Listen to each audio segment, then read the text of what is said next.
Assalamualaikum warahmatullahi wabarakatuh. Perkenalkan, nama saya Alfia Saki Kirana dari Prodi PGPAO tahun 2022.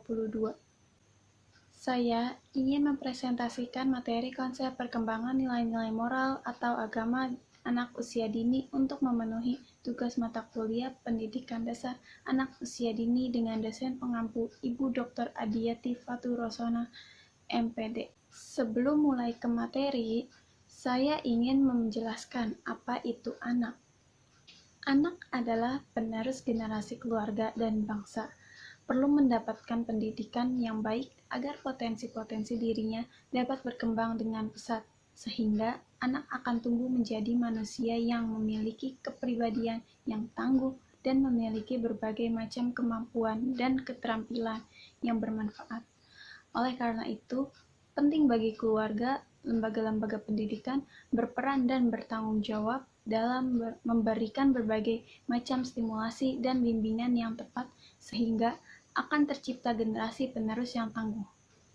Perkembangan nilai agama dan moral adalah perubahan psikis yang dialami oleh anak usia dini terkait dengan kemampuannya dalam memahami dan melakukan perilaku yang baik serta memahami dan menghindari perilaku yang buruk berdasarkan ajaran agama yang diyakini. Ada 3 aspek yang harus dikembangkan dalam perkembangan nilai moral dan agama pada anak usia dini. Di antaranya yang pertama, ada aspek kognitif. Aspek kognitif berhubungan dengan kemampuan anak usia dini dalam mengetahui perilaku yang baik dan buruk berdasarkan ajaran agama. Kemampuan tersebut dapat menjadikan anak memiliki berbagai pengetahuan tentang kebaikan sesuai dengan ajaran agamanya. Yang kedua, aspek afektif. Aspek afektif berhubungan dengan kemampuan anak usia dini dalam merasakan dan mencintai berbagai perilaku yang baik berdasarkan ajaran agama. Kemampuan tersebut dapat menjadikan anak memiliki kecintaan terhadap kebaikan sesuai dengan ajaran agamanya. Yang ketiga, aspek perilaku.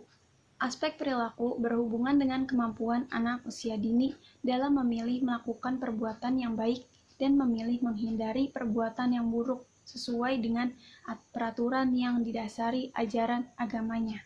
Kemampuan tersebut dapat termotivasi anak untuk konsisten dalam melakukan kebaikan sesuai dengan peraturan-peraturan yang diberlakukan untuknya. Selanjutnya, saya akan menjabarkan pengembangan nilai-nilai moral dan agama anak yang dapat dikembangkan melalui beberapa metode. Yang pertama, ada metode bercerita. Dalam metode ini dapat dijadikan metode untuk menyampaikan nilai-nilai yang berlaku dalam masyarakat. Dalam cerita atau dongeng dapat ditanamkan berbagai macam nilai moral, nilai agama, nilai sosial, nilai budaya, dan sebagainya. Yang kedua ini ada metode bernyanyi. Metode bernyanyi adalah suatu pendekatan pembelajaran secara nyata yang mampu membuat anak senang dan bergembira. Anak diarahkan pada situasi dan kondisi psikis untuk membangun jiwa yang bahagia, senang menikmati keindahan, dan mengembangkan rasa melalui ungkapan kata dan nada. Yang ketiga, metode bersyair. Pendekatan pembelajaran melalui kegiatan membaca sajak merupakan salah satu kegiatan yang akan menimbulkan rasa senang, gembira, dan bahagia pada diri anak.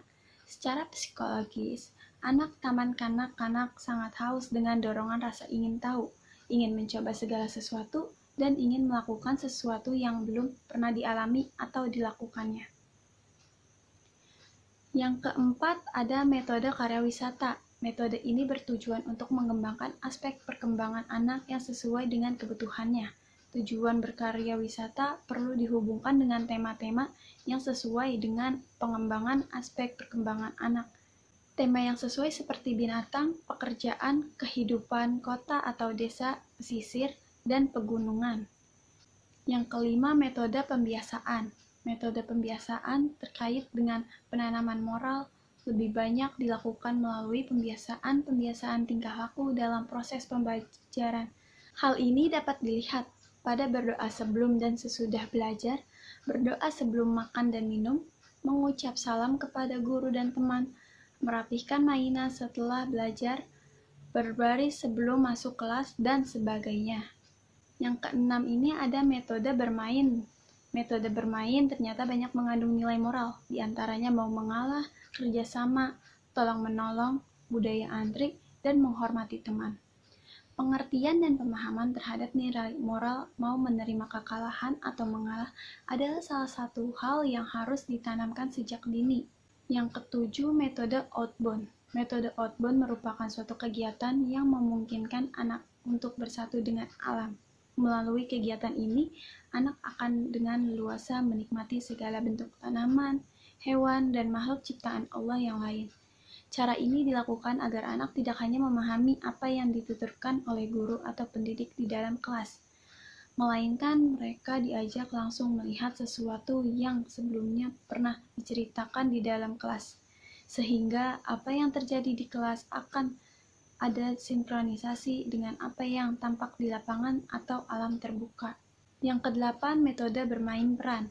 Metode ini merupakan salah satu metode yang digunakan dalam menanamkan nilai-nilai moral kepada anak taman kanak-kanak. Dengan bermain peran, anak akan mempunyai kesadaran merasakan jika ia menjadi seseorang yang dia perankan dalam kegiatan bermain peran. Kesembilan ini metode diskusi. Metode ini adalah metode untuk mendiskusikan tentang suatu peristiwa.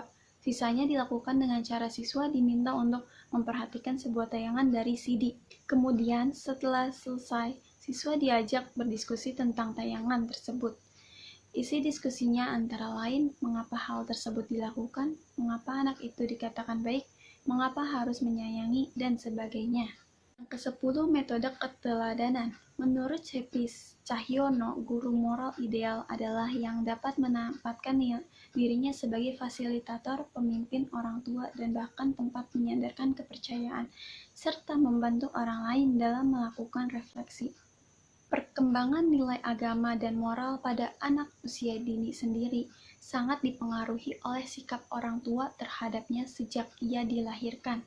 Dan beberapa sikap orang tua yang perlu diperhatikan dalam menentukan perkembangan nilai agama dan moral anak usia dini antara lain, ada kondisi dalam mendidik anak, sikap orang tua dalam keluarga, penghayatan dan pengamalan agama yang dianut, serta sikap orang tua dalam menerapkan norma. Yang pertama tadi ada konsisten dalam mendidik anak. Ayah dan ibu harus memiliki sikap dan perlakuan yang sama dalam melarang atau membolehkan tingkah laku tertentu kepada anak. Suatu tingkah laku anak yang dilarang oleh orang tua pada suatu waktu harus juga dilarang apabila dilakukan kembali pada waktu lain. Yang kedua, sikap orang tua dalam keluarga. Sikap orang tua terhadap anak dapat mempengaruhi perkembangan nilai agama dan moral anak, yaitu melalui proses peniruan. Sikap orang tua yang keras cenderung melahirkan sikap disiplin pada anak. Adapun sikap yang tak acuh atau sikap masa bodoh cenderung mengembangkan sikap kurang tanggung jawab dan kurang memperdulikan norma pada diri anak. Sikap yang sebaiknya dimiliki oleh orang tua yaitu sikap kasih sayang, keterbukaan, musyawarah, konsisten, serta memberikan teladan yang baik. Yang ketiga, penghayatan dan pengamalan agama yang dianut orang tua merupakan panutan atau teladan bagi anak, termasuk di sini panutan dalam mengamalkan ajaran agama. Orang tua yang menciptakan iklim yang religius dengan cara memberikan ajaran atau bimbingan tentang nilai-nilai agama kepada anak, maka anak akan mengalami perkembangan nilai agama dan moral yang baik. Keempat, sikap orang tua dalam menerapkan norma. Orang tua yang tidak menghendaki anaknya kebohongan atau berlaku tidak jujur, maka mereka harus menjauhkan dirinya dari perilaku berbohong atau tidak jujur. Pentingnya nilai agama dan moral bagi anak usia dini dan dalam hal ini tentu orang tualah yang paling bertanggung jawab. Karena pendidikan yang utama dan pertama adalah pendidikan dalam keluarga. Sekian presentasi yang dapat saya sampaikan, kurang lebihnya mohon maaf. Wassalamualaikum warahmatullahi wabarakatuh.